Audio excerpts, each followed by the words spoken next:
Pemirsa, sebelum ke Pak Alex, saya ingin ke Ibu Unifah, merupakan pengurus besar dari Persatuan Guru Indonesia. Bu Unifah? Iya, selamat sore Mbak. Selamat sore Bu Unifah. Tadi kita dengar ada sekitar 400 ribuan tempat ataupun formasi yang disediakan untuk guru untuk pekerja honorer, termasuk ada 123 tempat yang akan disediakan untuk guru honorer. Bagaimana dari PGRI menilai ini? Mbak Tisa, saya koreksi, itu data honorer yang masih tercatat. Oke, data yang informasi ya. Oke, siap. Ini gimana kalau menurut Bu Unifah? Itu, terima kasih. Saya senang sekali ya mendengar penjelasan dari Pak Menteri, Pak Alex gitu. Gitu kita mencari jalan keluar bersama. Yang saya tahu itu 123 ribu itu yang tercatat waktu itu K2 yang tersisa. Tetapi memang kan kita itu membutuhkan lebih dari 1 juta karena memang honorer sekian lama yang tidak direkrut guru. Kalau guru memang faktanya kekurangan guru itu pada ini tahu betul. Yang pertama. Yang kedua adalah saya membaca bahwa ini akan ada terobosan ya. Jadi saya berharap bahwa ini akan diselesaikan lah honorer kalau guru kan nggak bisa ditunda ya untuk masa depan bangsa. Yang ketiga adalah bahwa memang tadi disebutkan bahwa kebutuhan 1 juta yang mendaftar 500 ribu. Saya kebetulan sudah banyak berkomunikasi dengan berbagai pihak, dengan kepala daerah, dengan Komisi 10, dengan teman-teman. Mengapa ini terjadi? Ya karena mereka katanya DAU-nya nggak ditingkatkan, jadi mereka kesulitan untuk membayar.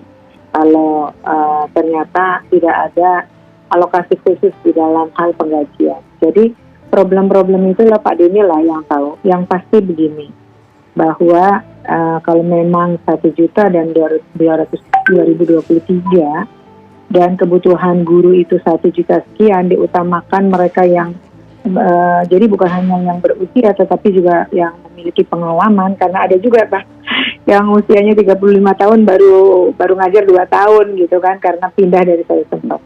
Itu menjadi prioritas dan saya kira PGRI sudah melakukan berbagai komunikasi ya, kita sama-sama mencari jalan keluar. Tapi memang persoalan guru harus diselesaikan. Saya kira teman-teman guru, terutama guru negeri yang kemarin shock betul tiba-tiba karena sertifikasi itu 100% afirmasi, terus guru-guru kami yang di swasta ya mohon dikembalikan lah itu.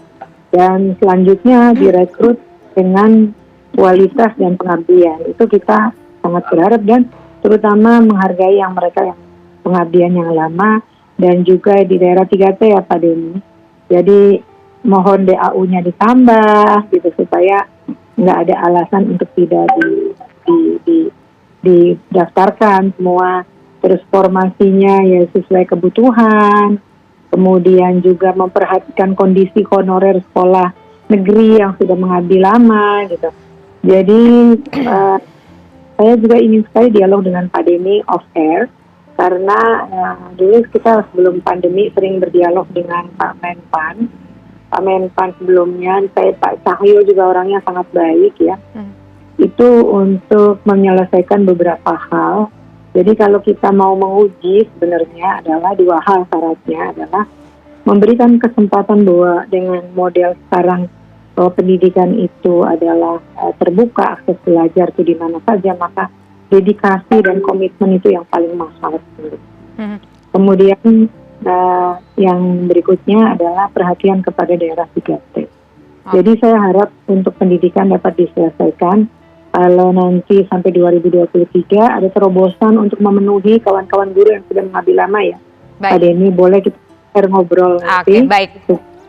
Di komprehensif bahasanya. Selain nanti mungkin Bu Unifah akan ngobrol dengan Bapak secara off air, tapi setidaknya jutaan mata pemirsa yang juga mungkin adalah pegawai honorer termasuk guru honorer ingin tahu nih respon dari perwakilan Menpan RB. Silakan Pak Alex.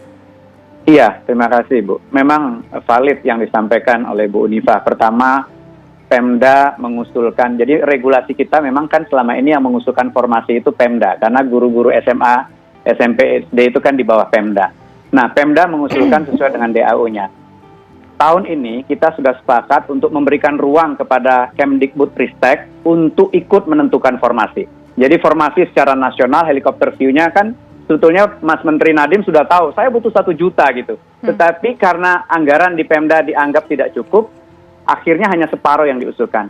Dan kami sudah bersurat ke Kementerian Keuangan juga untuk memberi alokasi sesuai dengan yang dibutuhkan oleh Kementerian Dikbud. Jadi helikopter view-nya secara nasional Dikbud. Walaupun nanti Pemda bilang kami cuma butuh 10, kalau Kemdikbud merasa di situ butuhnya 20, ya 20 ditetapkan sebagai formasinya. Sepanjang anggarannya disetujui oleh Kementerian Keuangan. Dan kalau nggak salah, secara prinsip sudah dapat persetujuan dari Kementerian Keuangan. Jadi formasi itu ada perubahan dari tahun lalu ke tahun 2022, di mana Kementerian Dikbud itu memberi pendapat tentang kebutuhan formasi.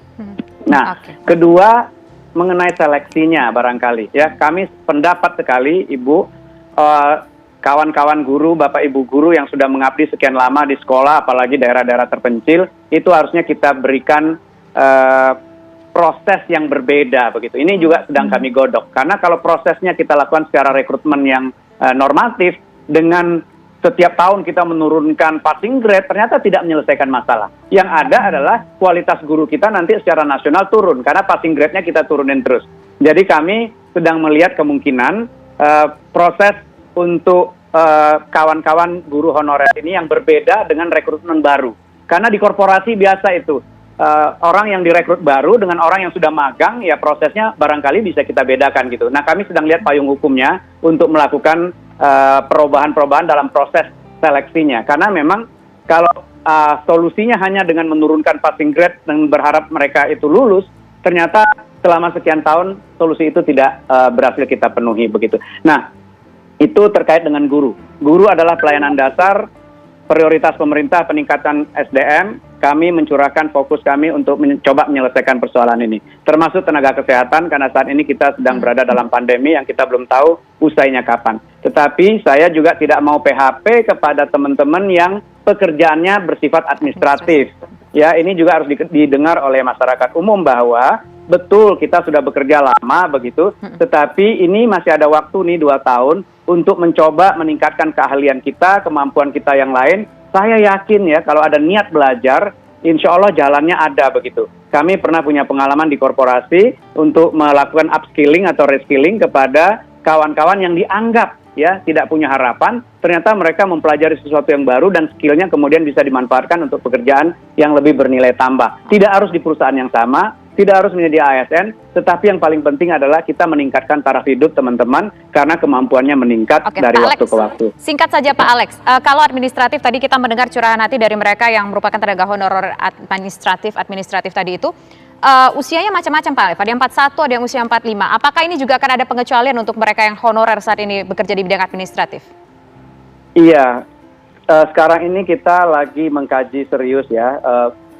Untuk pekerjaan administratif secara menyeluruh, diperkirakan dengan adanya digitalisasi 4-5 tahun ke depan, itu jumlahnya harusnya negatif growth. Kan nggak lucu kita going digital, tapi tenaga administratifnya bertambah. Nah, kami harus mapping dulu yang mau pensiun dan lain-lain ya, seperti apa, sebanyak apa yang bisa menampung untuk teman-teman yang ada sekarang ini melakukan pekerjaan-pekerjaan administratif. Tetapi terlalu dini untuk kami berjanji karena fokus priority saat ini adalah ke pelayanan dasar. Baik, terima kasih Deputi Bidang SDM Menpan RB Pak Alex dan juga Ketua Umum PGRI Ibu Uni Hanifah Rosyidiyah.